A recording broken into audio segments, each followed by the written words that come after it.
today I do believe we have one of our regulars who loves to join us on camera, willing to share a few thoughts with you after he shared a few thoughts with me on Saturday. And I said to him, and I think he knew where I was going with this, you're going to have to share this kind of fire for what you're sharing with me with more people. And that's going to be today. But before we get started, do me a favor, send out a text, and in that text, copy the webinar invitation link and invite somebody that you know could get something out of today. Send out a text to somebody you speak with in the agency. Wake them up, remind them that this week has begun and you don't want to be left behind. And if you don't know anyone else to talk to, let me know and I'll connect you to make sure that in here you don't feel like you're doing this by yourself. Good morning, and again, welcome into our second week of the spring sales incentive and the momentum that is building because of it, or the great weather, or the desire you just have to make good money, is absolutely tangible. There are new agent partners here making the decision to make money. You know, it isn't easy to get started. It's kind of scary. And especially in an era where you don't even have to leave your home, there are a million different barriers and reasons why not. You know, when it comes to selling in the field, the first and most important door you have to get into is actually getting out of your own home. When you're selling in your home requires a different level of determination and focus, but I'm confident many of our new agent partners who are fully equipped with what they need to make money will be doing so today and throughout the course of this week. The momentum here is tangible because the familiar names that log in every morning and take opportunities by the horns, you know, kind of are the chassis that this whole thing runs on. And there are a lot of familiar other names that just seem to check in once in a while, look to see what's going on, and maybe one day we'll connect and take it even further. There are individuals last week who have gotten back onto the leaderboard, back into production mode, and have found a fire, maybe was lit in Kansas City and carried it home, and we saw that in their production and activity last week. And everybody that's here is part of the momentum that is so absolutely tangible because you know you have what it takes to assist seniors across the country with their quality of care, the legacy they live, and in doing so, help yourself and your family make money. Now, obviously, incentives bring out big numbers. Offering a reward oftentimes motivates people that are reward motivated. Incentives, though, under the surface, here's what they do. Incentives not just create a big reward and something to chase, but they create routines that maybe you were missing and then you just got tricked into doing. Oops, part of the reason why. Incentives, I didn't tell you this, but maybe you'll realize this in about 3 weeks, strengthen routines and remind us that, hey, if I start a little sooner and stay a little bit later and focus and prepare before that, I get more out of what I'm trying to do. That's another hidden secret behind an incentive. Every agent that writes and qualifies for this incentive, $20,000 or more of production, Little Old American in the East, Heartland National across the rest of the country, or whatever the personal circumstance to your plot twist requires, will make great money. We'll have the opportunity to spend time with each and every person here that qualifies in person or a cash bonus if they're unable to travel. But when it's all said and done, what really matters isn't all of that stuff. It's what you learned, grew, and strengthened along the way. You know, one of the problems with having a big week, maybe bigger than you're used to having, is you've now shown yourself, I'm actually capable of writing that number, and I need to figure out how to write a little bit more. One of the problems with having a great week of production is knowing that you can, and then this week, why aren't you doing it again? Kind of a blessing and a curse in the very same way. So I want to talk briefly about the numbers. I was looking back through the archives of notes that I prepared for daily calls over the years, and I realized I used to do this thing I'm going to do all the time. It used to be like page 2 of every Monday note. And then one time it just stopped. So let's get back into this routine as well. Last week, we had Don Wilson with over 12,816 in submitted production. You'll get to hear from him in a few minutes about everything he shared with me on Saturday or whatever kind of inspirational power comes out of his mouth. Second place, we have Kyrese Vargas with 5,306 in production last week. Well, technically, Shanna's in second place with 5,393.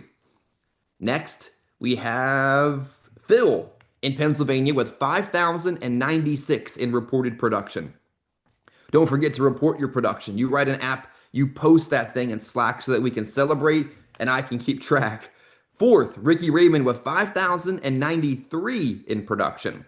Those two individuals were $3 of annual premium, which is like 12 cents a month separating from each other. Next, we have Thomas Dixon with just shy of 3,000 with 2,997 in reported production. A lot of it Transamerica, which is absolutely outstanding. Jeremy, 2,435. Josh, 1,296 reported in the chat. And Trad with 1,090. If I missed you, I must not have read you, or you must not have posted it, or you must not have produced it. So I want to see your name on that leaderboard next Monday when I call out the numbers of the people that wrote and produced and deserve a moment of spotlight time. Last week, we had 15 reported Medicare plans and are getting ever closer to getting everyone's Medicare contracts where they're supposed to be. Last week, we have a total of $49,153 in total reported life production. Do the math on this one. We had what I counted to be 45 applications, which means our average monthly premium, $91 a month. 91. That means that the number 91 needs to be somewhere in your 3-option close or somewhere in the front of your head saying to yourself, people will buy big numbers. We'll keep big numbers because we have great persistency. Why am I not showing big numbers? The total average application count for the week per writing agent, 4.5. Obviously, nobody submitted half of an application, but I think you get the point. That's your average. So now that you know that numbers, these numbers, now we got something specific to focus on for this week. We had agents write a total of 12,000. We had agents write one application.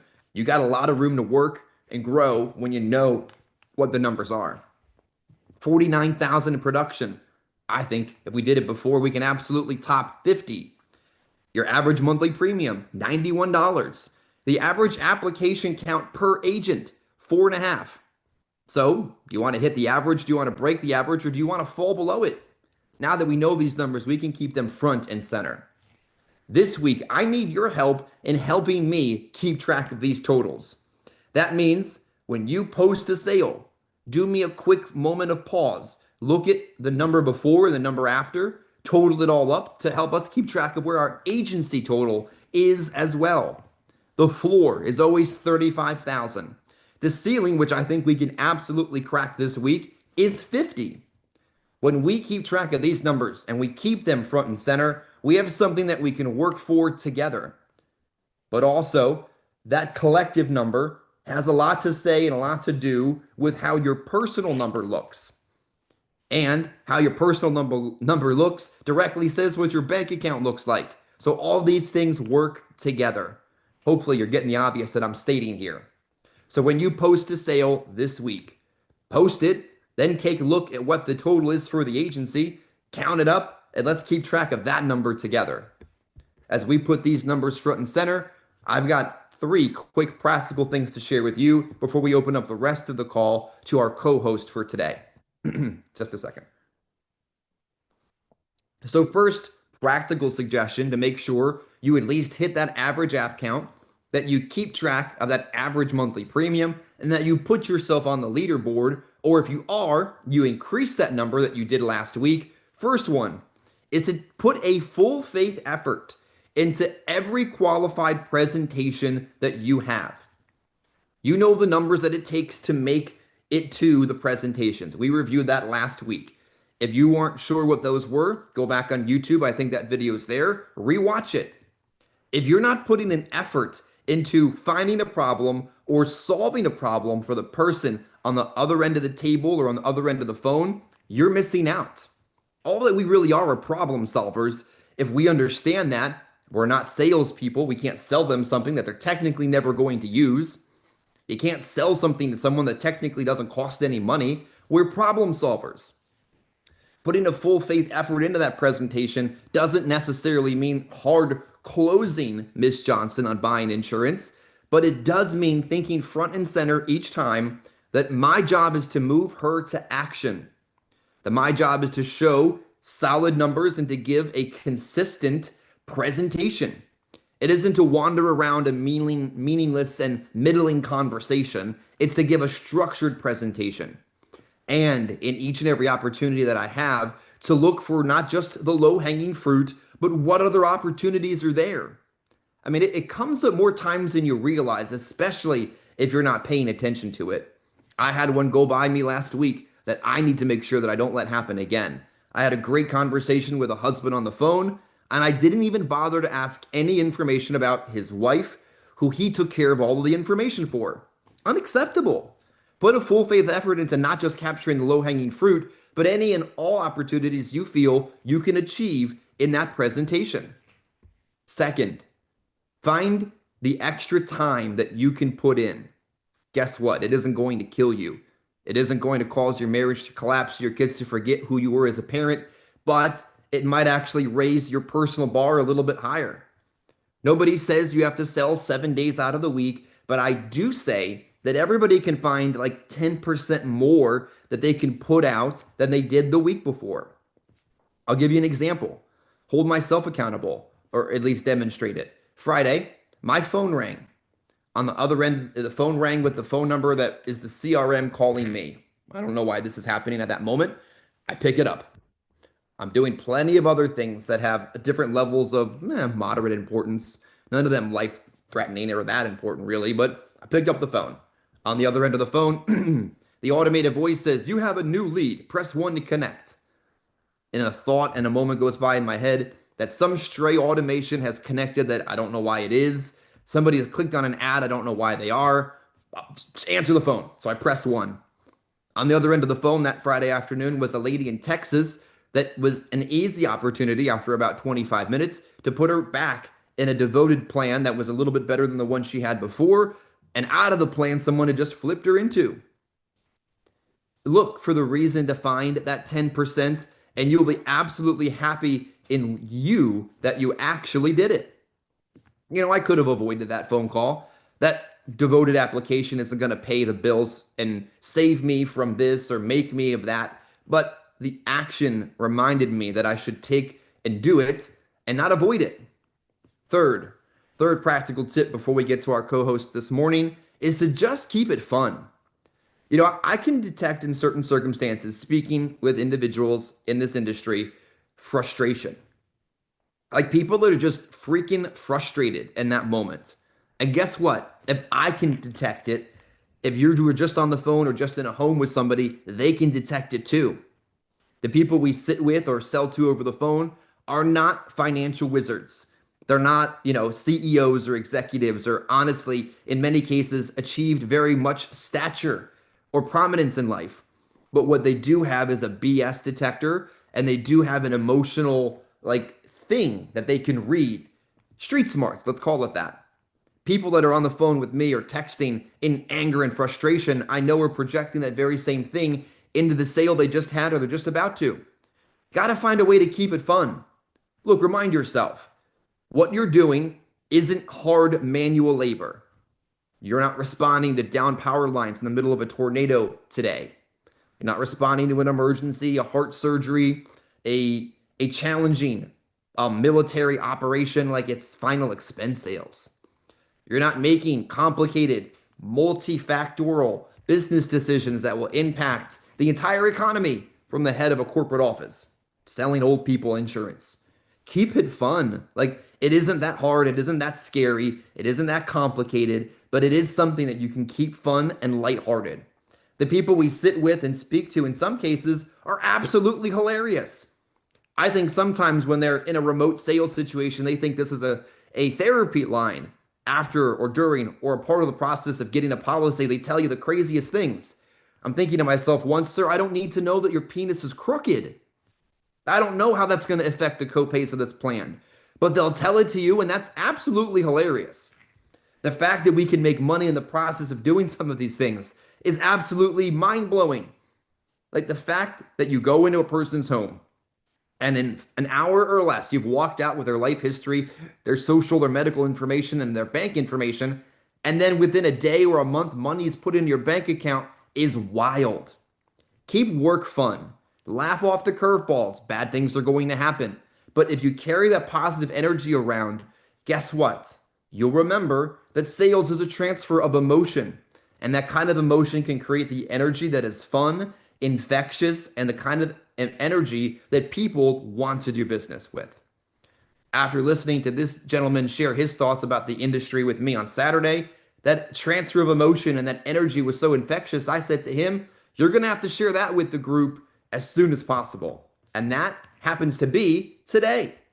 So I am going to move Dom from the attendee side of the list to the panelist side so that in a moment he can join us, hopefully on camera, if not audio only, and share some thoughts with us to get us ready for March week two, sales incentive week two, and everything in between. Dom, I've got you up on my screen, and in a moment, I'm sure you'll flip the screen around and we'll be able to see you and Cool. hear you and get this thing started. Hold on real quick. Where is this thing at? When you're like all ready, but you're not ready. There we go. There we are. There we are. Yo, Larry. Good. Good morning. I look okay? Look good? You look outstanding. If you looked any better, you'd be in a magazine and not selling old people burial insurance. What you got Hey, today? you got to use every advantage you got. So good morning, everybody. Me and Chris were talking over the weekend. A full week is talking to Chris. So I'll go long with it. So I try to talk to Chris when I know he might have a little bit of extra time.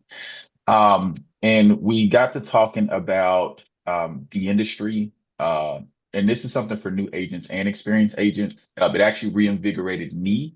I think that we talked about the opportunity, and I don't mean in the generic sense of what you hear, what the MLM recruiters talk about, right? Because they're going to sell you the dream, right? They're going to tell you, you're going to come in. We got more leads than we know what to do with.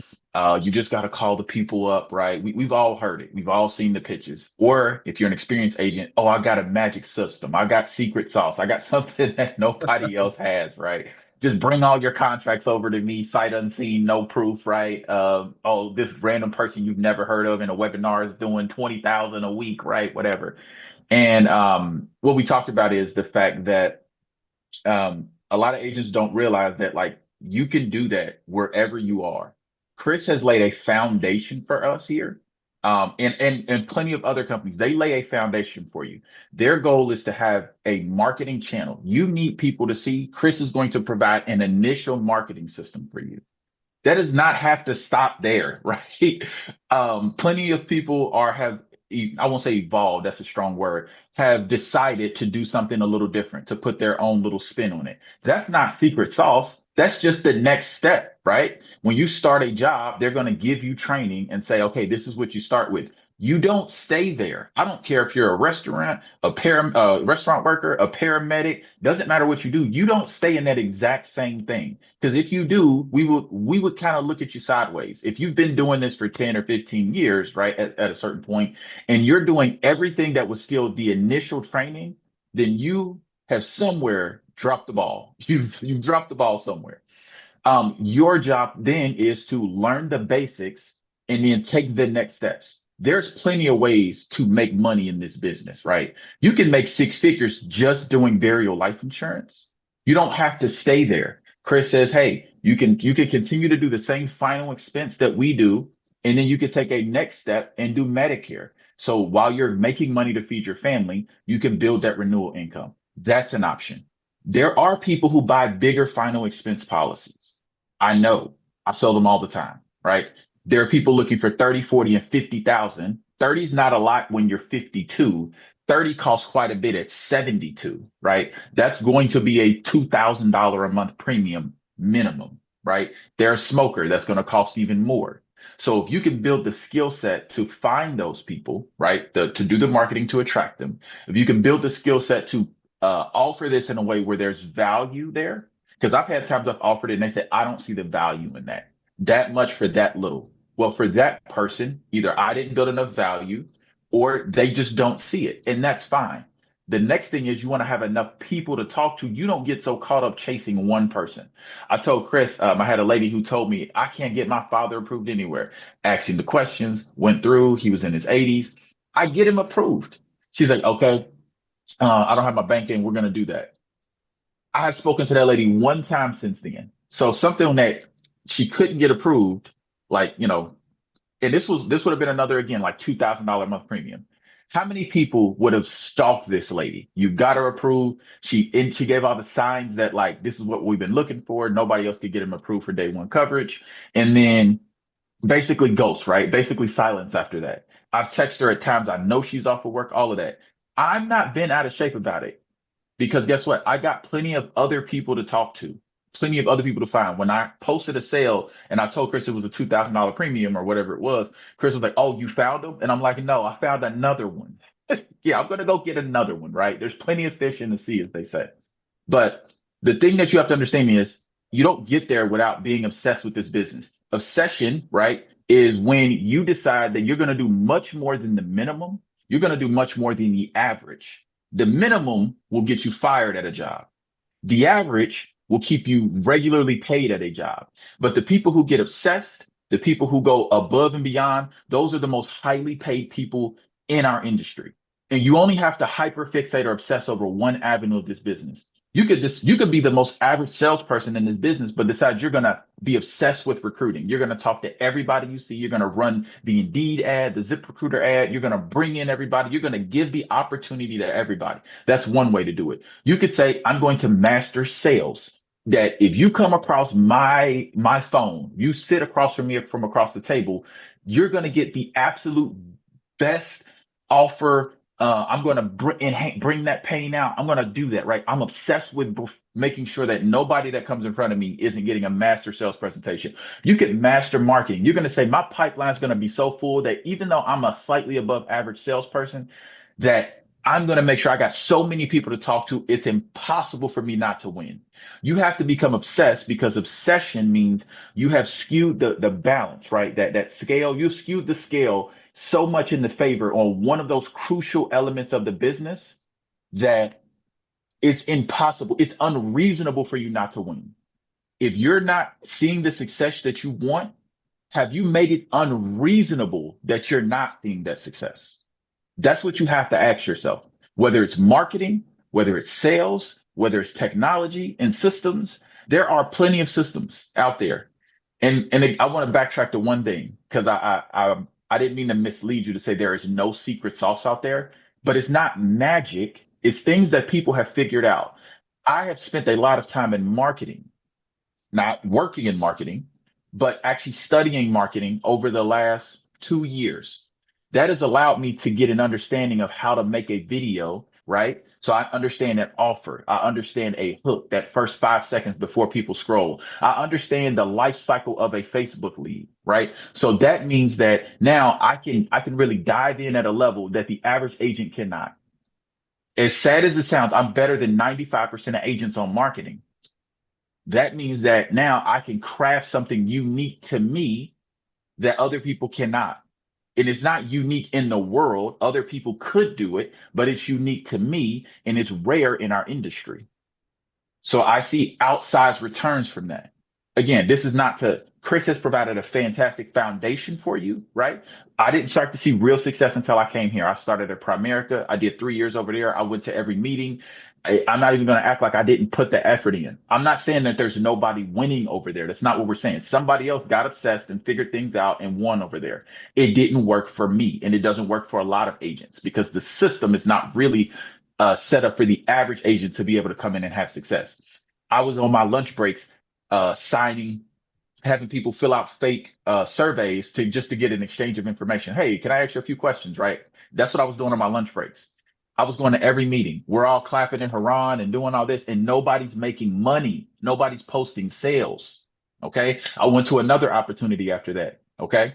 Contract half of what the standard independent agent contract is now. And I was expected to buy leads and I did it. And I started to see a little bit of success. I got my feet wet. I made some sales, right? But in this business, you have to turn it from individual at bats to you have to piece it together. Okay. You have to put together a good game. I know Chris loves his baseball analogies. You have to put together a complete game. And that's how you become well paid. Even in baseball, if you're okay at getting on base, but you suck at playing defense and you don't pitch, you don't do anything else very well. In today's league, you're not going to be on the team. You're going back to the minors, right? Maybe at best, you might get a pinch hitter spot, maybe if you're lucky, and you better be an outstanding person to come in and bat. Okay, so you have to put together a complete game. Okay. So I was there and I was not able to put together a complete game.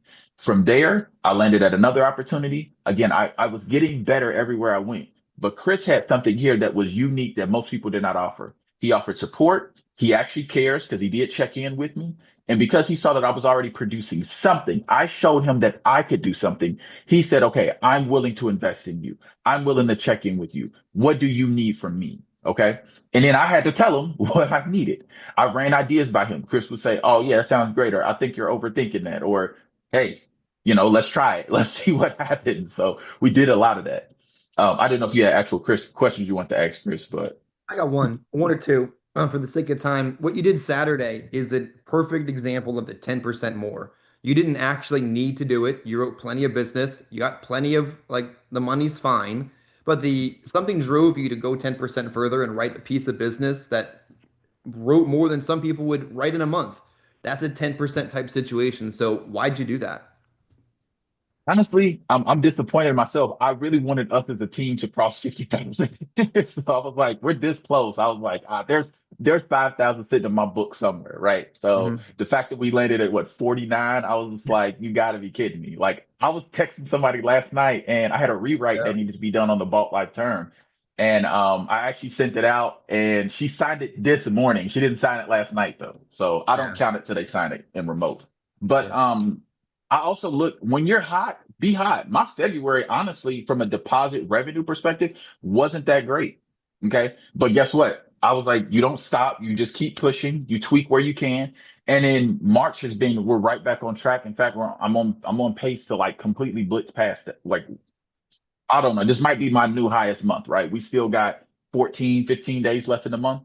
But Hmm. when I'm hot, I'm like, I'm gonna go. Sports, they call it the hot hand fallacy, the hot hand theory, right? It just is like you can't miss, right? That shooter who hits 8 threes, and we're like, what? They just have it in the not the Final Four. Yeah, the March Madness tournament. Some guy just went crazy and hit like 8 threes. Just like he couldn't miss. Baseball, that player just seems like every time he steps up, the bat's cracking, right? He can't miss anything. Nothing's getting past third base on him. So, Hmm. when you got it, you have a time, a season. It could be a week, it could be a month where you're just winning, and it seems like everything's going right. Double down, triple down on it. And I'm not a person who believes in like, oh, you're in a slump and you're just going to stay there. No, you can work yourself out of a slump. But when things are hot, you need to take advantage of them. And I wasn't going to let last week go to waste. So I went back and counted everything that was actually submitted. It was 15,811.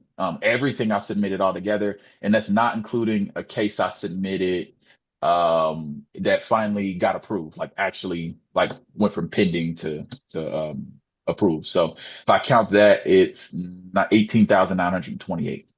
Nice. Let's wrap up with a quick 60 seconds on what would you say to someone who's struggling or just starting? Like they haven't even Mm, written their first application yet, which could honestly have been on themselves or their wife or their kid. mm. That's an easy one to practice on. But what would you say to somebody who's struggling or starting for the very first time? You're new. You need to really get an understanding of like why you need to be genuinely curious, like actually curious about the things that you're asking the person. Don't just read a script, but you need to actually like, okay, so tell me more about that. Okay, so what problems are you having actually finding insurance, right? If you've identified that they have been looking, what problems are they having, right? You may be new and not understand where all these problems fit in the full thing, but just get the information. You can always call Chris or text Chris while you're on the phone. So you need to be genuinely curious and you need to really like try to identify what the problem is. Okay. Doesn't matter what the lead is. They have a problem or they wouldn't be on the phone with you. And sometimes maybe that problem is they just like to talk to people on the phone. Okay. That is something you can work with, right? It So, is. that's what you genuinely need to worry about. Everything else will come after. You could stumble your way through an application. You could stumble Mhm. your way through signatures. Be personable on the phone. People will give you a lot of leeway if they like talking to you. They're like, Mhm. oh, it's okay, baby. They'll give you Mhm. all of that. but be genuinely curious and like really be a problem solver. And spend your time outside of this like non-calling time. You need to be listening to something. If you normally listen to music while you call, then put an earphone in while that dial tone's going in. Find something to listen to, some sales training or some insurance product training, whatever it is, and go find it. There's product training for everything in this business. Products we sell, people just put whole webinars on there. I'm like, you're giving the competition everything, but they know most agents won't ever watch it. Most of these videos have 200 views, 17 views. I'm like, what? This is a gold mine. The There we go. driest webinar ever is great. So sorry, Chris. Well said. Find your why, be fired up over the nose because they're taking you closer to the yeses. And remember, do 10% more than last week. Not hard to do. And if you need help,